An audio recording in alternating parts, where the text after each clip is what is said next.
عن المطرب الجميل الرائع اللي صوته لن يتكرر، المطرب محمد قنديل. وهنقول كمان هنتكلم عن رحلته الفنية، أهم المحطات الفنية في حياته.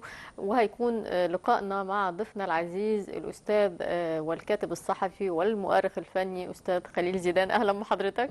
اهلا بحضرتك ومنورنا. ربنا يخليك. خليني الاول يعني اشكركم على الدعوه الجميله، وطبعا اشكر حضرتك وكل فريق البرنامج الاستاذ محمد سيف والاستاذ يحيى وفيق على اختياركم لهذه الشخصيه الجميله. يمكن حضرتك النهارده عملتي كوكتيل كده جميل، اغاني التسعينات على برضو على 45، فحضرتك انت نقلتيني نقله جميله لاختيار شخصيه زي محمد قنديل. هذا الصوت يعني اعتقد اللي هو اسرى وجدان الشعب المصري وترك علامات جميله باغانيه في وجدان الشعب ده المصري. حقيقي كان صوت مختلف يعني ولن طبعا طبعا يتكرر. طبعا ويمكن طبعا. دايما اقول الجمله دي ان جمعيه المؤلفين والملحنين في فرنسا قالوا ان صوت محمد قنديل من يعني انقى الاصوات، ونسبه اكيد النشاز اكيد فيه اقل من 1%. اكيد ودي اكيد حاجه نادره، يعني انا دايما اكيد. اقول الحاجه دي لان صوته فعلا يعني خامه حلوه. يعني زي ما بقول كده كلمه حلاوه الصوت دي لقنديل، محمد قنديل، لكارم محمود، يعني مش بتتعاطي لاي حد. ممكن ناس تانية تاخد ملكة الإحساس، ياخد ملك الإحساس، ياخد أقوى صوت، ياخد. لكن هو حلاوة الصوت الصراحة بتروح لكارم محمود ومحمد قنديل. لو اتكلمنا بقى من البداية، وبعد ما نقول البداية على طول هنقول قصة يا رايحين الغورية. أنا مبسوطة إن احنا بدأنا بيها، من أحلى الأغاني اللي أنا بحبها وبستمتع بيها لقنديل، لأنه من المطربين والاصوات اللي بتنقلك لحاله الاغنيه. اكيد طبعا. انت اكيد بتتخيل اكيد فعلا اكيد ان انت اكيد اكيد. تتجول في الاحياء دي وموجود، وبتخلي عندك حنين ان انت تروح بالفعل الاماكن دي. اكيد فدي اكيد. مش قليل الاغنيه اللي بتخليك كده، يعني بتحركك للدرجه دي. نبدا نشأته الفنيه، وازاي ان والده كان عازف، يعني برضه يعتبر موسيقي، ومامته كان المفروض صوتها حلو، واخوه الاكبر كان يعني مطرب. يعني فازاي النشأة الفنية دي اثرت في حياة محمد قنديل الفنية. هو يعني ولد سنة 29، حسب ما هو أكد بنفسه لمجلة الكواكب على 3 يونيو سنة 53. أكد بنفسه أنه مواليد 3 مارس، اه. لكن طبعا الشائع أنه 11 مارس. اه. ده بالنسبة للميلاد سنة 29. ولد اه. طبعا في حي شبرا زي حضرتك طبعا ما اتفضلتي وقلتي. العيلة كلها كانت عيلة فنية. مرحلة الطفولة كلها طبعا كان له جدة اسمها سيدة السويسية، كانت ايوه. طبعا من كبار أو من رائدات بقى الغناء زمان. هذه الجدة طبعا هو طبعا اتعلم منها. والدته كان صوتها حلو جدا وبتعزف عود حلو جدا. والده كان بيعزف على العود وعلى القانون برضو كويس جدا. أخوه طبعا عبد الله برضو الكبير برضو، يعني هقول جوز عمته يعني برضو كلهم. الأسرة كلها الأسرة كانت كلها فنية. حضرتك ما فيش حد فيها إلا لما كان طبعا موسيقي وله طبعا يعني له في الغناء. محمد قنديل نقدر بقى نقول ان هو تشبع في مرحلة الطفولة بهذه الأصوات. طبعا هنا محاصر بقى الأب والأم يعني والعمة وجوز عمته وأخوه، يعني كل الأسرة والجدة كلهم طبعا صوتهم حلو. طبعا هنا ابتدى يعني الطرب الأصيل. مم. غير طبعا بقى زي حضرتك ما أكدتي طبعا إن ربنا وهب محمد قنديل حنجرة يعني ما فيش فيها شائبة، ما فيش فيها اه. عيب واحد. سبحان الله. هقول لحضرتك يعني احنا حتى بنستعجب الفترة دي، يعني مواليد مثلا من أول 1900 لحد حضرتك 1930، دول المجموعة اللي نشأوا دول عبد الوهاب وأم كلثوم محمد فوزي. حضرتك تحس إن ربنا سبحانه وتعالى وهب مصر هذه الأصوات التي اه. لن تتكرر. اه. هي. وإحنا بصراحة يعني عدمنا هذه المواهب. النهارده ما فيش حد زي كريم محمود، زي محمد قنديل، محمد فوزي، عبد الحليم حافظ، لا ما فيش. مم. لا حتى كتاب. هو مفيش حد زيهم، بس الصراحة احنا عندنا أصوات حلوة، بس مع الأسف ما بتاخدش طب فرصة. أكيد أكيد أكيد يعني أكيد. في اصوات في زي حلوه، مدحت صالح، نادية مصطفى. انا ما بروح حفلات وبسمع اصوات شباب، لا ممكن حتى مش معروفين. يعني نادية مصطفى صوت جميل اه اه ومعروف، اه اه. لا في شباب مش معروفين بس اصوات رائعه. يعني انا مش حاسه ان اللي بينقصنا الاصوات. طيب هنا بقى كلام حضرتك الجميل ده اه. هيخلينا بقى ايه نلمس مع هذه النقطه او نربط فيها ان شوف حضرتك انت بتقولي يعني هذه الاصوات مش لاقيه يعني حد يكتشفها. اه. البدايه بقى الفنيه للجميل محمد قنديل، على فكره هو اسمه قنديل محمد حسن. محمد، هو بس بدل الاسم، بدل قنديل قنديل محمد، قنديل محمد محمد حسن. قنديل. اه. فكان جوز عمته كان بيصحبه الى يعني عند احد المطربين الكبار زمان، كان بيحضر معهم عند هذا المطرب الكبير ده من الرواد، كان بيحضر صالح عبد الحي، محمد عبد الوهاب، ام كلثوم. اه. ده في مرحله الطفوله، يعني حضرتك كان جوز عمته او كان بيصحبه معاه اه. في مرحله هو لسه طفل صغير. اه. فكان بيشوف هؤلاء اللي هو مصطفى بيه رضا اللي هو اللي كان مدير الاذاعه في ذلك الوقت، اه. والموسيقي ابراهيم شفيق. وحضرتك مم. هنحط شرطتين تحت ابراهيم ابراهيم شفيق. شفيق، لان هذا الرجل هو اعتقد اللي هو اللي قدم يعني هنا كان عبد الوهاب وام كلثوم بيطلبوا من هذا الطفل الصغير في مم. هذه الجلسه الطربيه والموسيقيه سمعنا صوتك وبيغني. مم. فهذا الطفل بقى يغني، طبعا صوته كان بيغني بقى ايه، بيقلد عبد الوهاب، اغاني عبد الوهاب في البحر لما فوتكم وفي الليل لما يخيل، الحاجات الجميله اه. دي في مرحله الطفوله. فاذا هنا حضرتك شوفي هنا يعني مجالس الطرب دي اللي كانت بتخلي هذا الطفل طبعا على وشك الاكتشاف. هنا ابراهيم شفيق الموسيقي نصح الطفل ده، قال له لما تكبر اه. وتخلص تعليم اول حاجه على طول، طبعا انت عندك صوت كويس جدا، عندك مم. موهبه وبتقلد كويس، مفيش عيوب في الاداء بتاعك، لازم أن تثقل هذه الموهبه بالدراسه. تمام. فطلب منه ان هو يلتحق بمعهد الموسيقى. الموسيقى. وفي نفس الوقت حضرتك راح مقدم له في مرحله بقى، يعني انهى محمد قنديل مرحله الابتدائيه، وبعد ذلك دخل على مدرسه الدواوين في السيده زينب. شو عارف بقى هو ساكن في شبرا، مم. وكان في مدرسه الدواوين في السيده زينب خلص الدراسه الثانويه، وبعد ذلك التحق بالمعهد. في هذه الفتره علي فراج قدمه سنه 43 في احد البرامج في الاذاعه، تمام. لتبدأ مسيرة الحقيقية بقى محمد قنديل في الإذاعة المصرية سنة 43. تمام. ما كانش في حضرتك بقى ده هنا ده كان عمل الأغنية اللي كانت في فيلم عايدة بتاع أم كلثوم، ولا ده يعني تمام إيه تمام إيه تمام. الأول؟ هقول اه. لحضرتك في اه. اثناء دراسته في المعهد اه. كانت ام كلثوم طبعا ست كانت ناصحه واستاذه، عايزه بتدور على الكورس اللي كان فيه اغنيه اسمها اغنيه القطن، زي او صوره غنائيه كده جميله كده، حاجه يعني او اوبريت في قلب الفيلم بتاع عايده سنه 42. فراحت تدور على في المجاميع والكورس اصوات قويه وحلوه عشان طبعا يرددوا في هذه الاغنيه معاها يعني. فطبعا هنا اختبرت كل الموجودين، فاختارت محمد قنديل يشارك في الفيلم. اذا كان الظهور الاول مم. له يعني في السينما مم. كان سنه 42. تمام. لكن بقى في الاذاعه طبعا اه. علي فراج قدمه في احدى البرامج، وهنا بقى انطلق من سنه 43 يعني بعد السينما بسنه. تمام. طب ايه رأيك، احنا لسه هنسمع على فكرة ده في مثلا يا رايحين الغورية دي وراها قصة كبيرة جدا، بس نسمع يا مهون الأول، لأن دي اتفضل. برضو من الأغاني الحلوة جدا جدا لمحمد قنديل. نسمع يا مهون ونرجع مع حضراتكم مرة تانية.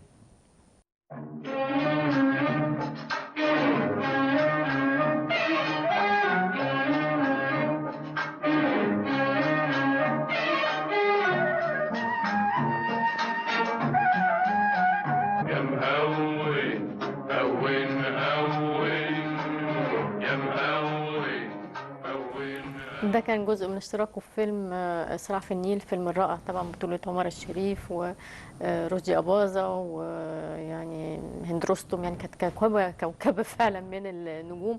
الكلمات كانت لمرسي جميل عزيز يا مهون، والألحان كانت لمحمد الموجي.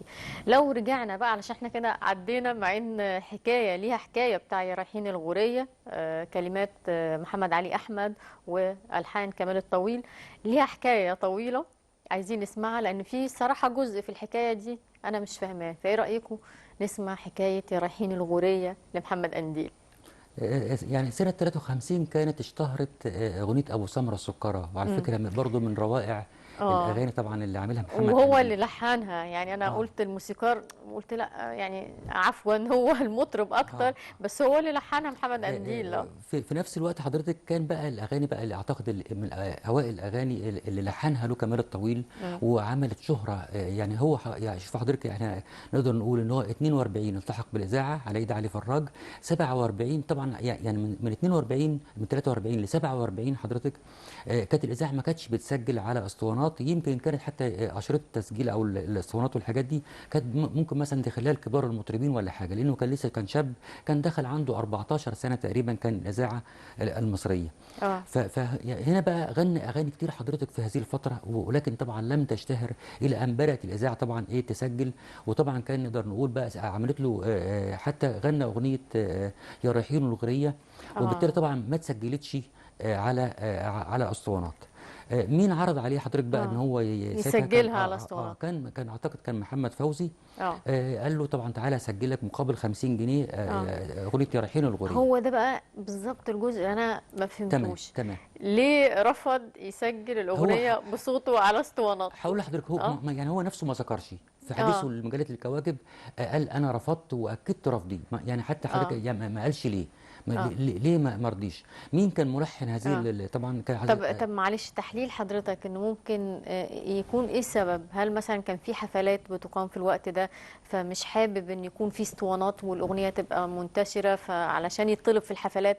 هل ممكن يكون ده السبب؟ هقول لحضرتك على حاجه صغيره. احنا كنا زمان واحنا يعني كان في فقر شويه. يعني معظم الناس ما كانش عندها معلش البيك اب ولا عنده الجهاز الاسطوانات ولا الحاجات دي كلها ولا الجراموفون اللي كانوا بيشغلوا عليه في هذه الفتره. فكان يعني كان يبقى كويس قوي لما يبقى حد عنده راديو ترانزستور عشان خاطر يسمع عليه الاذاعه او حاجه زي كده. فاعتقد ان هو لو كان سجل طبعا ده مش هيتعارض ومش هيوقف سوق الاذاعه او حاجه زي كده، بل بالعكس ده لو طبعا اتطبعت على اسطوانه كانت هتضرب وهتسمع اكتر وتعمل له شهره اكتر. لكن سر الرفض يمكن لسه محدش عارف، مش عارفين يعني ده زي سر شويبس كده، يمكن هو هنفضل مش عارفين. يمكن هو استقل ال 50 جنيه لما محمد فوزي عرض عليه ال 50 جنيه مش عارف. ده عملها ببلاش بعد كده. يعني ده عملها ببلاش من غير مقابل يعني. فانا مش ما فهمتهاش. طبعا هو وصل بعد كده بقى الامر الكمال الطويل لما طبعا لقى ان ده مبلغ محترم جدا 50 جنيه عشان طبعا يسجل اغنيه واحده، وطبعا هذه الاغنيه من الحان كمال الطويل. ففي نفس الوقت كان كمال الطويل كان قريب جدا من عبد الحليم حافظ طبعا يعتبر من يعني من الدعائم التي طبعا ساعدت عبد الحليم. كمال الطويل على فكره برضو له سابقه قبل ذلك قبل كده مع اغنيه ليه خلتني احبك مع ليلى مراد، وخلى نجاة الصغيره غنتها في حفل في سوريا. يعني مش اول مره كمال الطويل يعمل نفس اغنيه واحده، كذا حد فلما سمع موضوع ال 50 يغني جنيه نفس الاغنيه وشركه الاسطوانات عايزه تسجل، فقال خد عبد الحليم حافظ وقال لهم انا ممكن الشاب الجميل ده عبد الحليم المطرب يسجل هذه الاغنيه بصوته. فطبعا وبال 50 جنيه. وبالتالي طبعا هنا قالوا خلاص ما فيش مشاكل، تعالى سجل عبد الحليم على فكره الاغنيه برضه وطلعت حلوه طبعا، لكن لم تعجب قنديل. طبعا صوت قنديل اقوى من صوت عبد الحليم. لما محمد قنديل سمع هذا الموضوع يعني هو كان لايق في اللون ده اكتر، يعني في اللون اللي قدمه ده كان لايق اكتر، والاغنيه يمكن نجحت بصوت يعني قنديل اكتر. طبعا والناس حبتها بصوت قنديل اكتر. طبعا لان زي حضرتك ما اكدت في اول الحلقه ان صوت قنديل اقوى. تاني حاجه صوت يميل الى الشعبي في الجوابات وفي القرارات قوي جدا. عبد الحليم حافظ يعني بيميل الى الهيام شويه وصوته ناعم قوي يعني ما عندوش. وصراحه التنوع ده خدمنا احنا طبعًا كمستمعين. طبعًا احنا طبعا بنحب جدا عبد الحليم حافظ، بنحب جدا محمد قنديل. التنوع فادنا يعني طبعا هو راح بالفعل سجل الاغنيه. حتى احنا يعني انا بشبه الصراحه فنانينا دول زي باقه الورد اللي كل ورده ليها ريحه ليها لون. احنا ما نقدرش نقول اللون ده احلى من اللون ده، يعني ما نقدرش نستغنى عن حاجه فيهم يعني. اكيد طبعا اكيد طبعا. سجل طبعا راح محمد قنديل لما سمع ان عبد الحليم راح سجل اغنيه، راح قال لهم يعني انا هسجل الاغنيه دي مجانا ودي بتاعتي في الاصل ودي اغنيتي وهسجلها. وبالفعل سجلها وبالفعل طبعت اكتر من كام مره، لان حسب تاكيد محمد قنديل ان اغنيه صورت محمد عبد الحليم حافظ لم تلقى نجاحا.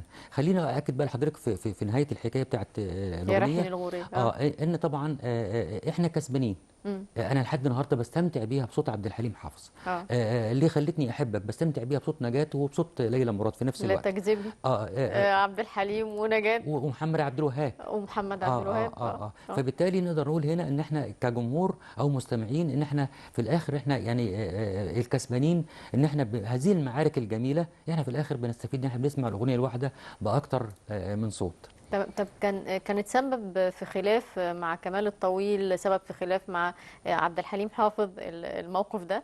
والله هقول لحضرتك بالعكس، ده هو كمان في نفس الحوار ده اكد ان المحرر كمان بيقول له كمال الطويل يعني الموسيقار كمال الطويل بيقول عليك ان يعني انك انت حاجه كده بس حاجات مهذبه كده يعني. فرد قال له لا بالعكس، ده انا اللي شهرت كمال الطويل باغنيه يا رايحين الغوريه. هو كمال الطويل على فكره برضو كان عامل قبل كده الهي ليس لي لك حصن، لما غنتها فايده كامل كانت برضو وله الحان لعبد الحليم حافظ حلوه جدا. لكن طبعا يا رايحين الغوريه يعني في دي لكل فئات الشعب حضرتك، البنات الصبيان الكبار الرجاله الستات كله يعني عارفه حاجه جميله. وزي حضرتك بقى ما تغزلت حتى في كلمات الاغنيه، شوفها فيه الشال فيه خلخال فيه حاجات حلوه، دعوه للسياحه الداخليه. ده حقيقي. شوف حضرتك، فبالتالي الاغنيه بالفعل يعني ما كانتش عاطفيه خدت بقى اللون العاطفي اللي هم الحبيبه والجماعه دول والهيام والسهد لا، ده خدت دي لكل فئات الشعب، حتى الناس كلها في الشوارع بقت تغنيها. وطبعا ده يعتبر ده سر نجاح الاغنيه لكمال الطويل. وبالتالي لان هو استاذ محمد سيف برضو قال حاجه جميله قوي عن قنديل، ان الراجل ما كانش بتاع معارك يعني كان ممكن يزعل. وليلى مراد رفعت دعوة ضد كمال الطويل ونجاة الصغيرة لما اداها اللي خلتني احبك. لكن قنديلي هنا لما لقى عبد الحليم سجلها بصوت وتم التسجيل بالفعل وتقاضى هو وكمال الطويل 50 جنيه، ومع ذلك لم يرفع دعوة ولم يعني مفيش اي معارك ولا اي خلافات ولا اي حاجة. بس يبقى السبب برضو مجهول، واكيد مش الفلوس، لانه سجلها بعد كده من غير فلوس خالص. فاكيد مش الفلوس دي هيبقى المعنى في بطن الشاعر الحقيقة. دي من الحاجات اللي هتفضل كده من الأسرار الدائمة. طيب لو كلمنا برضو عن علاقته بموسيقار الأجيال محمد عبد الوهاب، كانت غريبة شوية، لأنه كان بيقول إنه كان بيكلمني على طول يقول له تعالى أنا عايزة أسمع صوتك، تعالى غني لي، وهو يعزف على العود. وكان قنديل بيقول أنا مطرب محمد عبد الوهاب المفضل، وفي نفس الوقت ما غناش ولا أغنية من ألحان محمد عبد الوهاب، وهو كان نفسه يغني ولو أغنية من ألحان محمد عبد الوهاب. إيه العلاقة دي بقى، وكان إيه السر ورا؟ بالفعل زي حضرتك ما قلتي، طبعا هنا عبد الوهاب أشاد بيه جدا وقال طبعا دي خامة ما فيش بعد كده. أم كلثوم طبعا أشارت واختارته طبعا في أنشورة القطن أو اللي هو أوبريت القطن ده في المعايدة. لكن هو طبعا رغم ان هو راجل زي ما اكدنا من شويه لم يكن طبعا راجل مشاكس ولا بتاع معارك فنيه ولا بتاع اي حاجه ابدا، وكان علاقته بعبد الوهاب كويسه جدا. وعبد الوهاب هو حتى كان بيقلد عبد الوهاب في مرحله الطفوله زي ما اكدنا، وعلاقته كانت كويسه بيه. لكن هو كان له راي مختلف شويه في سنه 53 في حديثه لمجله الكواكب. قال ان عبد الوهاب يعني لا يحب الا نفسه. وبين قوسين كده طبعا ده كلام محمد قنديل. قال ان هو اناني شويه، اناني في الفن فنيا. يعني مثلا لما يدي مثلا اغنيه مثلا لنجاة، لو لقاها سمعت يظن مثلا يغنيها هو. هاني الود يديها لفايزه احمد، يقوم هو يرجع تاني بسرعه يغنيها بصوته. يعني يقول لك يعني وده على فكره سر جمال عبد الوهاب. يعني هو قال لك لو عبد الوهاب يدي للفن يغدق على الناس كلهم، ويمكن هنا زي حضرتك ما قلتي كده بيشير بقى يغدق يعني يديني لحن انا كمان يعني. لكن عبد الوهاب اناني ما بيحبش على نفسه، وبالتالي طبعا هو يا ريت يعني يغدق على الكل ويدي من عظيم فنه لكل الايه النجوم الصغيرين. لما يعني كان يقصد يعني لما بيعمل لحن ويلاقيه حلو كان ممكن ياخده لنفسه، يعني ما يدوش. كان يقصد كده.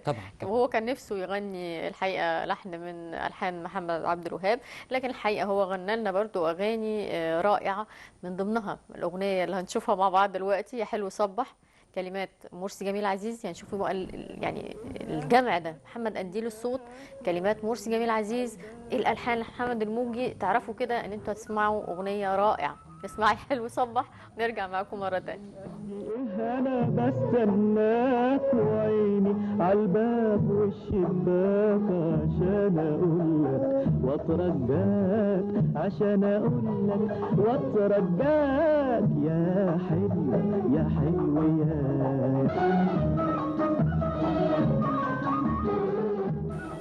من الأغاني الرائعة من فيلم شاطئ الأسرار عمر الشريف وماجدة.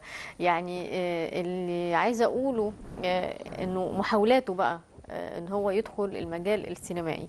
هو كان نفسه يدخل مجال السينما فعلا ويقوم ببطولة فيلم، بس المشروع ما اكتملش. هقول لحضرتك لان هنا طبعا معايير السينما كانت بيعتمدوا على الانتقاء. اولا الشكل، القامه، العود، مواصفات معينه للبطل. محمد قنديل طبعا نقدر نقول شارك في حوالي 22 من 20 ل 22 عمل في سينمائي. السينما. طبعا لم ينل البطوله الكامله فيلم من اوله لاخره الا فيلم تقريبا اعتقد في صحتك كان سنه 5.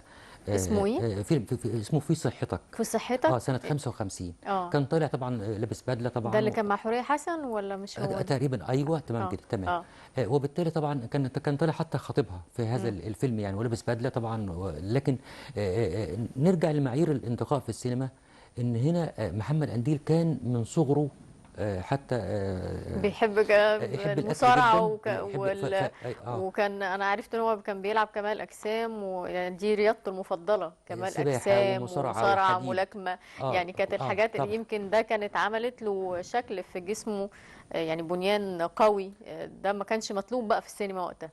اكيد طبعا. يعني هقول لحضرتك هو بالفعل كان طبعا كان جسمه قوي جدا زي وفي نفس الوقت كان مليان طبعا في هذه ومليان. فكان بيوظف في مرحله ال 14 سنه كده كان بيلعب حديد وزي ما قلت مصارعه. وطبعا كان هذا الجسد طبعا هنا كان عايزين في يعني صناع السينما عايزين هو وشه حلو وكل حاجه، لكن هو ابن بلد اصيل، تحس ان ينفع في دور معلم، ينفع في دور مراكبي. يعني حتى السينما حتى كل معظم الادوار اعتقد 3 4 ادوار طلع فيهم في دور مراكبي. زي حاجه مثلا الاغنيه اللي قبل كده شاطئ الاسرار واغنيه برضه صراع في النيل برضه كان طالع اسمه قنديل. برضه كان طالع برضه مراكبي في فيلم كمان برضه كان مراكبي. اذا هنا يعني مواصفات الجسد نفسه هو كان العائق الوحيد في محمد قنديل، ما يخلوش طبعا ياخد البطوله الكامله. واعتقد برضه هنا صناع السينما يعني برضه ما خلوش محمد عبد المطلب نفسه برضه ياخد بطوله كامله. يمكن الوحيد اللي فاز من المطربين الشعبيين او المطربين اللي هم اللي يعني اشتغلوا عاطفي مع شعبي كان كريم محمود، هو اللي خد بطولات كانت كامله. لكن محمد قنديل رغم ان هو اشترك في 22 فيلم لكن طبعا كان بيشارك بس بالغناء فيهم. وفيلم في صحتك اللي طلع فيه ببدله ودور خطيب البطله يعني. تمام. هو كان بيتضايق استاذ خليل لما حد يقول عليه مطرب شعبي؟ لا هقول لحضرتك هو الراجل تخطى يعني تخطى. هو نقدر نقول عمل حاجات يعني ولا كان بيشوف في ده تصنيف هو مش حبه يعني؟ لا بالعكس هو يعني هو الراجل نفسه بيعترف ان ابو سمره السكاره بين شطين وميه 3 سلامات الاغاني 3 سلامات ما عاطفيه. يعني بس برضو على فكره ما فيش فيها حته الهيام والسهد ورموشك وشفايفك وعينيك. لا يعني ما كانش بيتكلم على بس من الاغاني الرائعه الحقيقه الحاجات المراه يعني شعرها وجمالها. لكن كان بيتكلم على الحب بمفهومه الجميل، روحانيه يعني. طبعا فبالتالي هي دي الحاجات يعتبر هنا مطرب عاطفي. فعشان كده كان شايف ان هو مطرب بيأدي كذا نوع، مش طبعا. يعني هو يمكن ما حبش التصنيف، يعني هو شايف ان هو غنى اغاني عاطفيه وطنيه طبعا على الدوار وعمل حاجات كتير جدا. عمل حوالي هقول لحضرتك عمل كمان بالظبط عمل حوالي 20 او 22 صوره غنائيه من اكبر المطربين. هو وكريم محمود الاثنين بيتنافسوا في الصور الغنائيه. عبد الحليم حافظ ما شاركش غير في صورة غنائية واحدة، لكن محمد قنديل طبعا ده يعتبر ابن الإذاعة عمل 22 صورة غنائية منهم أفراح القناة، أم شناف، سوق بلدنا، أفراح رمضان. غنى طبعا فيه برضو أغنيته الشهيرة والله بعودة بعودة يا رمضان طبعا اللي بتيجي في رمضان. أيوة يعني الراجل برضو نقدر نقول مطرب أغاني دينية أغاني وطنية طبعا ديني ووطني وعاطفي وشعبي. الراجل صراحة كانت مسيرته كانت متنوعة يعني. تمام. امتى بقى قرر ان هو خلاص يتوقف عن العمل السينما او يحس ان هو خلاص هو مطرب بس يعني مش يعني والله هقول لحضرتك يعني هو بالتالي يعني لما لقى طبعا صناع السينما لما يكون مثلا فيلم الاستاذه فاطمه يجي مثلا ايه يوم ما خدت يعني الليسانس ولا في حفله او فيها حفله خطوبه، فكانوا بيجيبوه يعني الراجل لابس جلابيه بلدي اللي بيغني في الفرح، اه مطرب فكانوا بس بيستعينوا بيه في دور المطرب اللي في الفرح او اللي في المناسبه مش اكتر يعني. فبالتالي هنا يعني لقى ما فيش بطولات كامله، مجرد بس بيستخدموه كراجل مطرب بيغني في هذه الافلام. فطبعا هنا كان كل تركيزه على طبعا الاذاعه والحاجات الاذاعيه، وطبعا الحفلات يعني كان له سافر بلاد كتير جدا، الكويت يعني هقول لحضرتك حتى كان اغنيه سماح لعبد امم العظيم عبد الحق، طبعا هذه من اروع دي الاغاني. عبد العظيم عبد الحق ولا حسين طنطاوي؟ لا عبد العظيم عبد الحق تمام. اعتقد الكلمات، لا ده اللحن. اللحن. اللحن اه مش احمد صدقي؟ اعتقد احمد صدقي. في احمد في في صدقي. اغنيه غناها حلوه اه جدا وحليلها عمار الشريعي لمحمد قنديل، بس يا رب مش متذكرها. امم لكن سماح كان ليها اغنيه، كان سافر محمد قنديل الكويت، امم فراح لواحد اعتقد كان راح يزور في المستشفيات او حاجه، فالراجل في المستشفى قال له من فضلك تغني لي اغنيه سماح. فقال له عينيا حاضر. فقال له دي كان ليها ذكرى، انا كان في خلاف ما بيني وما بين زوجتي، وسافرت لندن وسبت لها الدنيا كلها، ولما رحت سمعت اغنيه سماح يا اهل السماح يا بختي من سامح، رجعت تاني لزوجتي وسبت لندن ورجعت على طول. فهنا يعني ما معناه ان كان الاغاني الجميله بتاعته كان لها اثر عظيم في اكيد نفوس الناس مؤثرة. يعني. طب ايه رأيك نسمعها بقى؟ نسمع اغنية يا ريت يا سماح ريت. لمحمد قنديل، كلمات حسين طنطاوي والحان احمد صدقي، ونرجع مع حضراتكم مرة تانية. سماح سماح يا أهل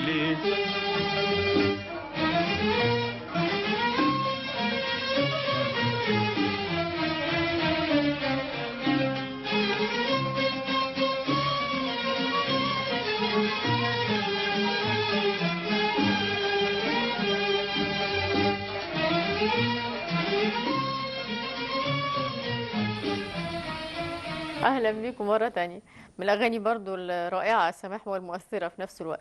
لو اتكلمنا بقى عن مرحلة زواجه من الراقصة رجاء توفيق، وفكرني اللي هي ظهرت في انه فيلم، لو هي يعني عملت لا هقول ظهرت في لحضرتك افلام. هي كانت راقصة اه في مالها اسمه الكتكات. اه عند طبعا الراقصة طبعا الأشهر اللي ظهرت في الأفلام اللي هي اه كانت حكمة فهمي. وبعد ذلك بقى يعني موضوع حكمة فهمي كان شائك شوية، اه فهي طبعا امتلكت الكازينو اه بعد حكمة فهمي، وأصبح طبعا بتاع رجاء توفيق. اه لما ذاع بقى طبعا هنا سنة 43. يعني ما دخلتش مجال السينما لا ما اعتقدش، رجاء ممكن توفيق. ممكن تكون ظهرت في اه بعض في حاجه، بس طبعا هي ما كانتش مشهوره، لكن كانت مشهوره في هذا الملهى كان بشكل اكبر يعني. اه لما لقى طبعا قنديل ما شاء الله كان جسم رياضي قوي جدا، وراجل طبعا صوته كان حلو جدا، اه وبالتالي طبعا بدأ في الإذاعة، ولقيته لمع في الإذاعة، وكان أعتقد كان بياخد 15 جنيه في الشهر أو 12 جنيه في الإذاعة. هي اه هنا عرض عليه 60 جنيه ياه في الشهر. ياه. طبعا بس اكيد ده كان مبلغ هايل وقتها مبلغ يعني. كبير طبعا اه وبالتالي كانت هي صاحبة الملهى في نفس الوقت، وطبعا كانت بتقدم طبعا نمر الرقص بتاعتها. قعدت 3 شهور مع بعض، وهنا اعجبت جدا بمحمد قنديل. هي بتعترف، لان طبعا حتى محاور مجله الكواكب الصحفي بيسالها، فقالت له انا من اول ما شفت محمد قنديل لما جه عندنا الملهى طبعا انا اعجبت بيه جدا. لكن طبعا هنا فكرت في خلال ال3 شهور دول ان انا ارتبط بهذا الرجل، وبالفعل. لكن طبعا لما اتفقنا على موضوع الجواز كان له شرط واحد بس، تخيل حضرتك، تقفل الملهى خالص اه وتعتزل الرقص. اه وطبعا هنا تزوجوا بقى سنة 50 بالظبط. مم. وبالفعل هي طبعا كانت بتعترف في المجله ان في حوارها انها طبعا هنا سعيده، وانا طبعا كفنانه ضحيت بالمجد والشهره طبعا والفلوس والاموال طبعا بتاعت هو واضح ان الملهى. اكيد كان دخل هائل لدرجه انها طبعا تدي طبعا مثلا مطرب 60 جنيه في الشهر، ده اكيد غير مكاسب بقى طبعا هائله بتدخل لها. وبالتالي طبعا باعت طبعا الدنيا كلها عشان خاطر هذا الرجل اللي كانت بتصفه ان حتى ما بيشربش، لا بيدخن ولا بيشرب الخمره ولا حتى القهوه. بتقول لك اه حتى ما كانش، بتقول لي حتى هو راجل دباغ يعني اقول. ما يعرفش غير الاكل وغير لا لحظة، الموسيقى. دباغ يعني اكول. اكول يعني اه بيحب ياكل كتير كده يعني. اه في نفس الوقت حضرتك بقى كان الموسيقى والاكل فقط هم دول الهوايتين، في مع حياة بعض قنديل. النجاره والحاجات دي كلها. استمرت طبعا 10 سنين لحد سنه 60، وبعد ذلك طبعا انفصلوا، رغم طبعا هي ضحت عشانه وكده. وبالتالي طبعا تزوج بعدها طبعا لحد طبعا رحيله اعتقد في 2004 من زوجه اخرى يعني. اه اللي هي فضلت معايا لحد طبعا الاخر، الزوجة التانية، بس انفصل عن رجاء توفيق. طبعا طيب برضو كان لي برضو حدوتة مع ام كلثوم لما كانت المفروض تغني في المغرب. لما ملك المغرب كان طالب منها تغني هناك، واعتذرت لظروفها الصحية ورشحت محمد قنديل. طبعا هي انا هقول لحضرتك حتى كان فيه كمان حفلات يعني حاجه صغيره. الملك محمد الخامس ملك المغرب في الوقت ده كانت يعني هو راجل بيحب الطرب جدا ومقدر جدا للفنون والغناء وكده يعني. فحتى كان ام كلثوم ساعات لما كانت بتروح في ساعات كان بيستضيفها ويعزمها في القصر الملكي مع النساء والحريم فقط. واعتقد حتى مره من ضمن المرات كانوا بيقولوا حاجات مغربيه كده، اناشيد وحاجات جميله جدا. فام كلثوم يعني كانت حاجه صلي على النبي، حاجه كده عن صلاه النبي، فقالوها بشكل جميل جدا. ام كلثوم راحت قايمه بسرعه وراحت طلع على المسرح، وراحت واخده واحده في وسط الكورس والمجموعه، وراحت مغنيه معاهم. فالملك محمد كان محمد الخامس كان بيعشق صوت ام كلثوم. طبعا هي نقدر نقول انها بالفعل زي حضرتك ما اكدت انها طبعا رشحت الاقوى الاصوات الجميله، لان اه عارفه الراجل يعني هو بيحب ايه. اه فبالتالي وبعدين هو الراجل كان نبيل يعني محمد قنديل. سبب حتى كمان ان هو ما خدش الشهره الكبيره. تخيل حضرتك مثلا لما يعمل مثلا حديث سنه 53 وبعدين ابصر يعمل حاجه في الاذاعه فين، فما كانش بيدور على آلة الاعلام اللي بتشهر وتلمع، لا اه بالعكس هو كان صوته كان هو القوي. اه فبالتالي ام كلثوم طبعا رشحته طبعا ليغني طبعا بدلا منها طبعا لملك المغرب. تمام. طب احنا معانا دلوقتي اغنيه برضو من اجمل اغاني محمد قنديل، بين شطين وميه، واحيانا بيسموها اهل اسكندريه. اه هي وانا بحب الصراحه اسكندريه واهل اسكندريه. نسمع بين شطين وميه، كانت كلمات محمد علي احمد والحان كمال الطويل، غناء محمد قنديل، ونرجع معاكم مره تانية. عينيا بين شط ومية، عيشتكم مع عينيا يا غاليين عليا، يا غاليين عليا، يا غاليين عليا، يا غاليين عليا.